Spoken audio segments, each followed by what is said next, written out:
वालेकुम नाज़रीन कराम, मैं सलीम ईवान हूँ और हाज़िर हूँ एक नई वीडियो लेके आपके सामने। नाज़रीन कराम, मुल्क में पिछले कई दिनों से बल्कि सालों से कह लें कि एक ड्रामा चल रहा है 9 मई का। फिर इमरान खान साहब का के हवाले से आपको काफ़ी चीज़ें बदलते हुए हालात आपको नज़र आते हैं रोज़ाना के हिसाब से।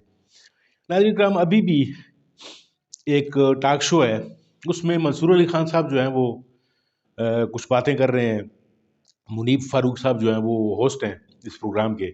आइए पहले ये प्रोग्राम देखते हैं, फिर इसके ऊपर बात करते हैं। मंसूर साहब, ये उन्होंने ललकारा सिस्टम को और बुशरा बीबी साहिबा तशरीफ ले गई गिरफ्तारी देने के लिए, क्योंकि खान साहब ने तो कहा है कि भाई कोई डील शील नहीं, और बुशरा बीबी ने भी फरमाया है कि कोई डील नहीं, मुझे डील कैंसिल करें अगर कोई है तो। मैं तो गिरफ्तारी दे, मैं तो रहने आई थी जेल में, मुझे तो धोखे से रेस्ट हाउस का लेके निकले और फिर बनीगाला ले गए। कोई डील नहीं है, ये कैसे हो सकता है मंसूर साहब?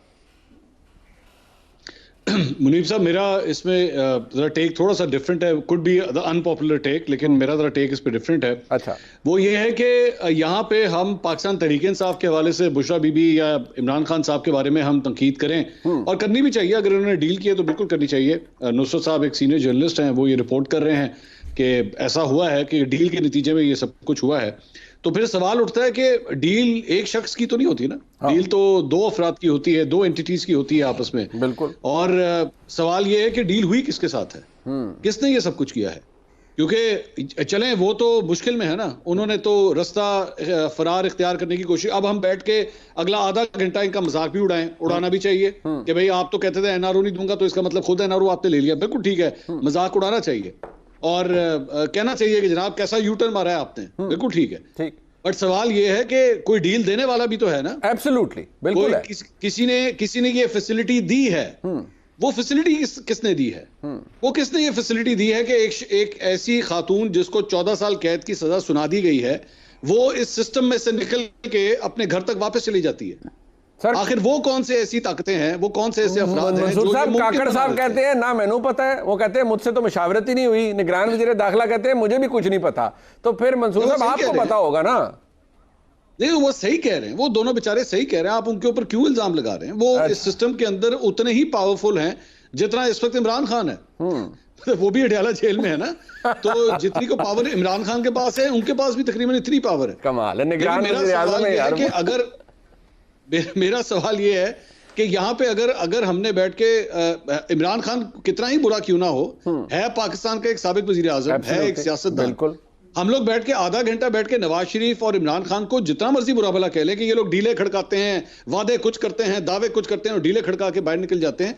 और दूसरी साइड की भी तो बात करें। हाँ, कि भाई आपने किस तरह इस जुडिशल सिस्टम का बेड़ा गर्क करके रख दिया। हाँ। वो जज मोहम्मद बशीर जो बेचारा छुट्टियों पे जाना चाह रहा था, उसको रोक दिया गया। नहीं बेटा, तूने छुट्टियां नहीं करनी, तूने पहले फैसला देना है। उसने फैसला दे दिया। उसकी कोई रिस्पेक्ट है, उसकी कोई इज्जत है कि भाई वो भी बेचारा आज कहता होगा कि मेरे को एवं 14 साल की सजा करवाती, तुझे बनी काला ही भेजना सी। नहीं, बट मंसूर साहब उसका तो ये जो सारा सिनेरियो है उसका तो एक बड़ी शुरू ही मेरे ख्याल में नुसरत साहब ने एक जो पॉइंट किया वो बड़ा वजनी है कि ये सब कुछ एक उस 9 मई की छतरी के नीचे है।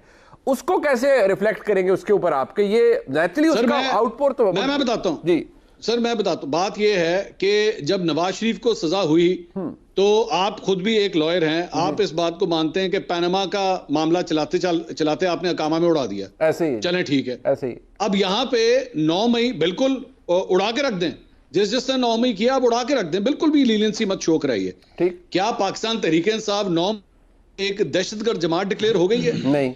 क्या ये तमाम अफराद, इनको हमने दहशतगर्द डिक्लेयर कर दिया है कि जनाब आज के बाद जो है वो ये पाकिस्तानी सियासत में इनका कोई ताल्लुक नहीं हो सकता?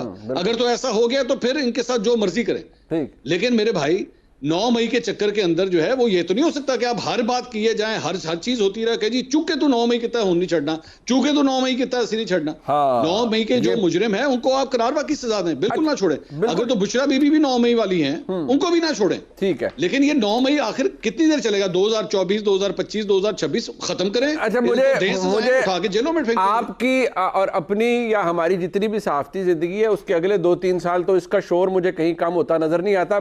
मुझे पता नहीं ऐसा लगता है ये राणा साहब, मुझे ये फरमाइएगा सर, अब दोनों साइड, अब एक बात तो ये कि नुसरत साहब ने जो कहा कि वो लड़ाई में होता है ना कि आप घूर रहे हैं एक दूसरे को, तो पहले आंख किसने झपकी? वो आंख झपकी गई इमरान खान साहब की जनब से, यानी कि उन्होंने एक रिलीफ ले लिया। वो कहते हैं हमने नहीं लिया, we never asked for it. Bushra Bibi ने कभी नहीं रिलीफ मांगा कि बनी गाला भेजे। मंसूर साहब कहते हैं कि भाई वजीर आजम का भी कुछ भी नहीं है, ना वजीर दाखिला को कुछ पता है, वो तो बेचारे उनकी औकात ही कोई नहीं। तो जिसने डील दी है उनके भी बारे में तो बात करें ना, कि उन्होंने कैसे रिलीफ दे दिया बुशरा बीबी को, जब बाकी खवातीन जेलों में है। तो बुशरा बीबी को तो वो तो अब कन्विक्टेड है, जब तक उनकी सजा कलदम नहीं होती या मुअत्तल नहीं होती, तो उनको कैसे ये रिलीफ दे दिया गया? राणा साहब, इशू ये है, मंसूर साहब के प्रोग्राम की रिकॉर्डिंग में थे, जिसमें आप भी थे, मैं भी था, और मंसूर साहब होस्ट कर रहे थे। बिल्कुल। मैंने उसमें 5 बजे कहा था कि उसको अडियाला भेज रहे हैं, ठीक, ऑर्डर थोड़ी देर में हो जाएगा। ये मतलब रिकॉर्ड पे है ना बात, ये 3 दिन बनी गाला भेज रहे हैं। हाँ, बनी गाला उसे अडियाला नहीं भेजेंगे, रेस्ट हाउस कर रहे हैं। ठीक। मरियम नवाज को ऑर्डर दिया गया था, उसने ऑप्ट किया नहीं जा रही। आज मैंने अपने रिपोर्टर से कहा कि उनसे दोनों से पूछना है, इमरान खान से भी और बेगम बुशरा से भी। कल वो कह रहे थे हमें नहीं पता था, मैंने कंबल दिया। भाई फिर आपको ये तो पता था आप अडियाला से जा रहे हैं। और जो नुसरत साहब ने सवाल उठाया, जेल में जो रिपोर्टर जाता है उसकी रिस्ट वॉच भी ये चेक होती है कि कहीं वो डिजिटल तो नहीं है। हाँ। और फिर सब चीजें निकलवा के उसकी स्टैंप हथेली पे करते हैं, ताकि वो कैदियों के या मुलजिम के उसमें ना चला जाए। बेगम बुशरा की गाड़ी जिस तेजी से आई, वो सीन क्रिएट हो सकता था, वहां रुकती गाड़ी, पूछते भी इस गाड़ी में कौन है, ये सारा इल्हाम हो गया था। ये बात इसलिए हो रही है कि जिसने भी ये डिजाइन किया। जी नाज़रीन किराम, आपने प्रोग्राम देखा और प्रोग्राम में बातचीत ये हो रही है कि जो बुशरा बीबी जो हैं उनको हाउस अरेस्ट किया गया है, और हाउस अरेस्ट के वाले से अब उस पर भी कई सारे सवालात उठाए जा रहे हैं। हाउस अरेस्ट से पहले तो ये सवाल बनता है कि उनको सज़ा क्यों हुई। तोशा खाना केस में उनको सज़ा हुई, फिर उस सज़ा का तोशा खाना के मामलात का उनके साथ कोई ताल्लुक नहीं। इमरान खान साहब चूँकि वज़ीर आज़म थे, तो अगर कुछ गलती हुई है या अगर कहीं पे कुछ गलती है तो वो फिर इमरान खान साहब के एंड पे होगी। बुशरा बीबी को जो है वो 14 साल की सज़ा देने में कौन सी चीज़ जो है वो ताल्लुक रखती है, या कहाँ से ये डोरें लाई जा रही हैं, ये सारी चीज़ें नाज़रीन किराम इस प्रोग्राम में डिस्कस हुई। मंसूर अली खान ने जिस तरह आपके सामने फरमाया कि अगर तो बुशरा बीबी का जो है वो जेल में न जाना किसी डील का नतीजा था, तो वो डील किसके साथ हुई है, ये डील भी तो बता दी जाए। और जैसा कि मुनीफ फारूक ने आपके सामने ये इंकशाफ किया कि जो काकड़ साहब हैं, वज़ीर आज़म साहब, इनको कुछ भी नहीं पता था इस मामले का, और ना ही वज़ीर दाखिला साहब को कुछ पता था, निगरान लोग हैं ये। तो फिर अगर कहीं डील हुई है तो किसके साथ हुई है, किसने फिर इनको जो अडयाला जेल के बजाय जो है वो हाउस अरेस्ट में जो है वो इंटरेस्टेड था, कौन था। और फिर इमरान खान साहब के वाले से भी कुछ ऐसी खबरें आ रही थी कि जी ये बुशरा बीबी के तवसत से मेरे साथ डील करना चाह रहे थे। तो ये डीलें जो है नाज़रीन किराम ये होती रही हैं माजी में भी। लेकिन मुझे जहाँ तक मेरा ख्याल है कि अगर तो डील का कोई शाइबा भी होता, अगर डील का कोई तस्वुर भी कहीं पे मौजूद होता, तो इमरान खान साहब के साथ कोई ना कोई नरमी, कोई ना कोई जो है वो रियायत ज़रूर बरती जा रही होती। तो अब सूरत हाल ये बनी हुई है कि इस मुल्क में जिसका जो जी चाहता है वो करने बैठ जाता है। यानी कोई आइन, कोई कानून, कोई अदालत, अब वो जज बशीर है, यानी उसका जो मंसूर अली खान साहब जो हैं वो जिस तरीके से वो जिक्र फरमा रहे हैं कि जी वो अगर तो जज बशीर से सजा ही दिलवानी थी इनको 14 साल कैद, तो फिर इनको हाउस अरेस्ट करने की क्या ज़रूरत थी। और जिस तरीके से मंसूर अली खान ने वो जज के बारे में जो बातें की हैं, तो यानी ये भी एक तज़हीक आमेज़ जो है वो रवैया अदलिया ख़ुद अपने साथ करवा रही है।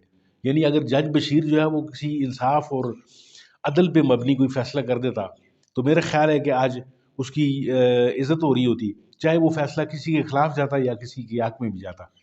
नाज़रीन किराम, ये चीज़ें जो हैं मुल्क के लिए एक ज़हर कातिल साबित हो रही हैं, और ये जो करने वाले लोग हैं इनको इस बात का अभी तक कोई इदराक नहीं है, और ना इनको ये समझ है कि ये जितनी भी बातें हो रही हैं ये सियासतदानों को बदनाम करना, और सियासतदान ख़ुद भी इसमें मुलव्वस नज़र आते हैं। यानी एक दूसरे को मतून करना, बदनाम करना एक दूसरे को, और वजह सिर्फ़ और सिर्फ इक़्तिदार है।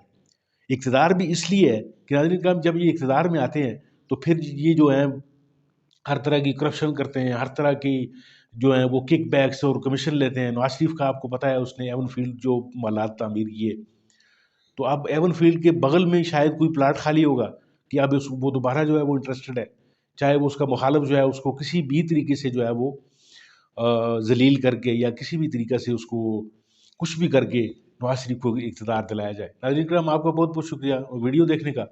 अगर वीडियो आपको अच्छी लगी हो तो मेरे चैनल को सब्सक्राइब कीजिए और मेरी वीडियो को लाइक ज़रूर कीजिए।